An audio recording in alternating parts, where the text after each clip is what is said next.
The Israeli military today declared a state of readiness for war and confirmed launching strikes on targets in the Gaza Strip as air raid sirens blared in Jerusalem following Hamas' announcement of a new operation against Israel.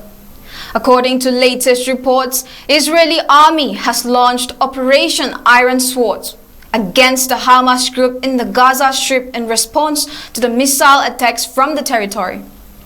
Israel also informed that several Palestinian militants have infiltrated into many cities and asked residents to remain indoor. At least 3 explosions were heard, prompting Israel to activate its anti-rocket defenses. The assault on Jerusalem is seen as a significant escalation by Israel. Earlier, Hamas military leaders stated that over 5,000 rockets were fired into Israel. According to report, over 545 have been hospitalized following attacks by the Hamas militants. At least 22 Israelis have been killed so far, a report by local media said. Meanwhile, the head of a regional council for Israeli border areas northeast of the Gaza Strip has been killed in a firefight, according to the council.